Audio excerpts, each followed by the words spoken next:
അസ്സലാമു അലൈക്കും. കാലിക്കറ്റ് ഫ്ലേവേഴ്സിലേക്ക് എല്ലാവർക്കും സ്വാഗതം. ഇന്ന് നമ്മൾ നല്ല നാടൻ പലഹാരമായിട്ടുള്ള തേങ്ങാ പത്തിരിയാണ് ഉണ്ടാക്കുന്നത്.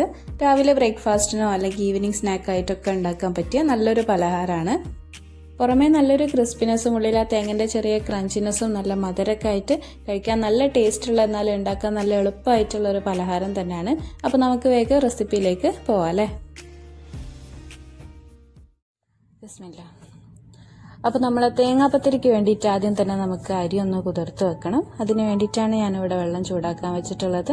നമ്മൾ വെള്ളം ഒരു മീഡിയം ചൂടായി കിട്ടിയിട്ടുണ്ട്. നമുക്ക് കൈ കൊണ്ട് ഇങ്ങനെ തൊട്ട് വെക്കാൻ പറ്റുന്ന ആ ഒരു ചൂടായി കിട്ടിയിട്ടുണ്ട്. ചെറുതായിട്ട് ഇങ്ങനെ അടിയിൽ ഇങ്ങനെ ബബിൾസ് ഒക്കെ വരുന്നത് കണ്ടില്ല, അത്ര ചൂടായാലും നമുക്ക് അടുപ്പ് ഓഫ് ചെയ്യാം. എന്നിട്ട് ഇതിലേക്ക് ഞാനൊരു കപ്പ് ജയ റൈസാണ് എടുത്തിട്ടുള്ളത്, അത് ചേർത്ത് കൊടുക്കുകയാണ്. നിങ്ങൾ സാധാരണ ചോറ് വെക്കാൻ എടുക്കുന്ന ഏത് വെള്ള അരിയോ എടുക്കാം. അതായത് നമ്മൾ കുറുവയോ പൊന്നിയോ അങ്ങനത്തെ ഒക്കെ വൈറ്റ് കളറുള്ള റൈസ് ഏതെങ്കിലും എടുക്കാം. പിന്നെ അതാ ഒരു കപ്പ് പച്ചരിയും എടുത്തിട്ടുണ്ട്. ഇത് നമുക്ക് സാധാരണ പച്ചവെള്ളത്തിൽ തന്നെ കുതിർത്ത് വെച്ചാൽ മതി. ഇനി ഇത് രണ്ടും നമുക്കൊരു 5-6 മണിക്കൂറെങ്കിലും നന്നായിട്ട് കുതിർത്ത് വെക്കണം. പച്ചരി അധിക സമയം കുതിർത്ത് വെക്കണം എന്നില്ല, എന്നാലും നമ്മൾ അരി കുതിർത്ത് വെക്കുമ്പോൾ രണ്ടും കൂടെ ഒരുമിച്ച് വെക്കാം. ഇപ്പോൾ രാവിലെ ഉണ്ടാക്കുകയാണെങ്കിൽ തലേന്ന് രാത്രി തന്നെ കുതിർത്ത് വെക്കാം. വൈകുന്നേരം ഉണ്ടാക്കാനാണെങ്കിൽ രാവിലെ തന്നെ നമുക്ക് അരി കുതിർത്ത് വെക്കാം. ഇപ്പോൾ നമ്മൾ അരിയൊക്കെ നന്നായിട്ട് കുതിർന്ന് കിട്ടിയിട്ടുണ്ട്. ഇനി നമുക്ക് അരച്ചെടുക്കാം. അപ്പോൾ ഞാൻ ആദ്യം തന്നെ നമ്മൾ ചോറ് വെക്കുന്ന അരി കുതിർത്ത് വെച്ചല്ലോ, അത് മിക്സിൻ്റെ ജാറിലേക്ക് ഇട്ട് കൊടുത്തിട്ടുണ്ട്. ഇതിലേക്ക് 2 കപ്പ് വെള്ളം ഒഴിച്ചു കൊടുത്ത് നമുക്ക് നല്ല ഫൈനായിട്ട് തരിയൊന്നും ഇല്ലാതെ നന്നായിട്ട് അങ്ങോട്ട് അരച്ചെടുക്കാം.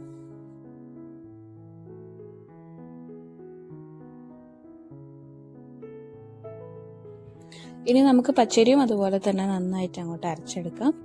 അപ്പോൾ അരി അരക്കാൻ ആവശ്യത്തിനുള്ള വെള്ളം ഒഴിച്ചു കൊടുത്തിട്ടുണ്ട്. ഇതിൻ്റെ കൂടെ തന്നെ ആവശ്യത്തിനുള്ള ഉപ്പും കൂടെ ചേർത്ത് കൊടുക്കുകയാണ്. അപ്പോൾ അതാ നമ്മൾ അരച്ചെടുത്തിട്ടുള്ളത് ബൗളിലേക്ക് ഒഴിച്ചു കൊടുക്കുകയാണ്. കൂടെ തന്നെ നമ്മൾ മിക്സിൻ്റെ ജാറിലേക്ക് കുറച്ച് വെള്ളം കൂടെ ഒഴിച്ച് കലക്കി എടുത്തിട്ട് അതും കൂടെ ഒഴിച്ചു കൊടുത്തിട്ടുണ്ട്. ഇനി ഇത് നമുക്ക് ഒരു ദോശമാവിൻ്റെ കൺസിസ്റ്റൻസിയിൽ അങ്ങോട്ട് കലക്കിയെടുക്കാം. ഇനി ഇതാ ഞാനൊരു തേങ്ങ ചിരകി എടുത്തിട്ടുണ്ട്. ഇതിലേക്ക് നമുക്കൊരു 1/4 ടീസ്പൂൺ ഏലക്കായ പൊടിച്ചത് ചേർത്ത് കൊടുക്കാം. ഇത് നിർബന്ധമില്ല, ഏലക്കായൻ്റെ ഒരു ഫ്ലേവർ ഇഷ്ടമുണ്ടെങ്കിൽ മാത്രം ചേർത്ത് കൊടുത്താൽ മതി, ഇല്ലെങ്കിലും ടേസ്റ്റ് തന്നെയാണ്. പിന്നെ മധുരത്തിന് ആവശ്യമായിട്ടുള്ള അത്ര പഞ്ചസാരയും ചേർത്ത് കൊടുക്കാം. ഇനി പഞ്ചസാരക്ക് പകരം ശർക്കര ചിരകിയത് ചേർക്കണമെങ്കിൽ അങ്ങനെയും ചേർക്കാം. പക്ഷെ പഞ്ചസാര ചേർക്കുമ്പോഴാണ് അതിന് കുറച്ചുകൂടെ ടേസ്റ്റ്. പഞ്ചസാരൻ്റെ അളവ് നിങ്ങളെ മധുരത്തിനനുസരിച്ചിട്ട് എടുക്കാം.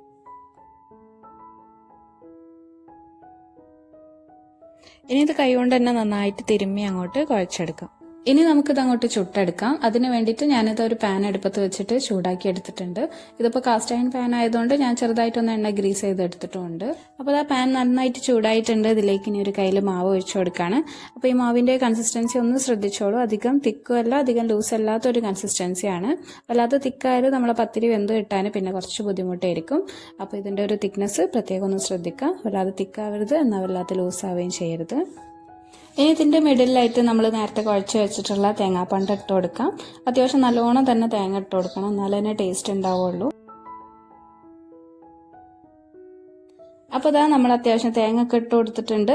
ഇനി ഇതിൻ്റെ മുകളിൽ ചെറുതായിട്ടൊന്ന് കവർ ചെയ്തെടുക്കണം. അപ്പോൾ നമ്മൾ അരച്ച് വെച്ചിട്ടുള്ള മാവ് തന്നെ ചെറുതായിട്ട് ഇങ്ങനെ ഇറ്റിച്ച് കൊടുക്കുക. ഫുൾ കവർ ചെയ്തെടുക്കേണ്ട ആവശ്യമില്ല. നമ്മളിത് മറിച്ചിട്ട് കൊടുക്കുമ്പോൾ ഈ തേങ്ങ പുറത്തേക്ക് വരരുത്, അതിന് മാത്രം ചെറുതായിട്ടൊന്ന് കവർ ചെയ്ത് കൊടുക്കുക. ഫുള്ളായിട്ട് കവർ ചെയ്തെടുക്കരുത്.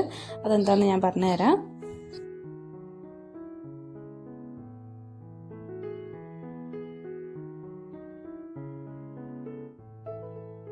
ഇതിപ്പോൾ അത്യാവശ്യം വലുപ്പമുള്ള പാൻ ആയതുകൊണ്ട് ഞാൻ 2 പത്തിരിയും കൂടെ ഇതിൻ്റെ കൂടെ തന്നെ അങ്ങോട്ട് ഒഴിച്ച് വെക്കാണ്. അപ്പോൾ നമുക്ക് പെട്ടെന്ന് തന്നെ ചുട്ട് കഴിയുകയും ചെയ്യും.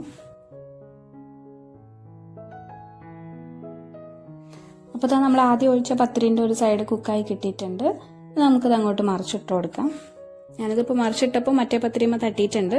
ഇപ്പോൾ തന്നെ അത് ഇളക്കി കൊടുത്താൽ പൊട്ടിപ്പോവും. ആ ഒരു സൈഡൊന്ന് നല്ലോണം കുക്കായതിന് ശേഷം കുറച്ചൊന്ന് നീക്കിയിട്ട് കൊടുത്താൽ മതി. ഓരോ സൈഡ് കുക്കാവുന്നതിനനുസരിച്ച് തിരിച്ചും മറിച്ചിട്ട് കൊടുത്തിട്ട് കുക്ക് ചെയ്തെടുക്കാം. ഇപ്പോൾ കണ്ടോ നമ്മൾ പത്തിരിൻ്റെ സൈഡൊക്കെ നല്ല ഗോൾഡൻ ബ്രൗൺ കളറായി കിട്ടിയിട്ടുള്ളത്. ഇതാ പഞ്ചസാര കാരമലൈസ് ആയിട്ട് വരുന്ന ഒരു കളറും കൂടാണ്. നല്ല ടേസ്റ്റാണ് ഇത് കഴിക്കാൻ, നല്ല മൊരിഞ്ഞ് നല്ല ക്രിസ്പി ആയിട്ടും ഉണ്ടാവും. അതുകൊണ്ടാണ് ഞാൻ നേരത്തെ പറഞ്ഞത് നമ്മൾ ഫുള്ളായിട്ട് അങ്ങോട്ട് കവർ ചെയ്തെടുക്കരുത്. ഇനി ഇത് തിരിച്ചും മറിച്ചും ഇട്ട് കൊടുത്ത് അത്യാവശ്യം 2 സൈഡൊന്ന് മൊരിച്ചെടുത്താൽ നമ്മളെ പത്തിരി റെഡി. അപ്പോൾ ഇതാ പുറമേ നല്ല ക്രിസ്പിയും ആ കാരമലൈസ്ഡ് ഷുഗറിന്റെ ടേസ്റ്റും പിന്നെ ഉള്ളിൽ നല്ല സോഫ്റ്റ് ആയിട്ടുള്ള നമ്മൾ ഉഷാർ തേങ്ങാപ്പത്തിരി റെഡി ആയിട്ടുണ്ട്. ഈ ഒരു മെഷർമെന്റിൽ ഏകദേശം ഒരു 10 മുതൽ 12 പത്തിരി വരെ നമുക്ക് ഉണ്ടാക്കിയെടുക്കാൻ പറ്റും.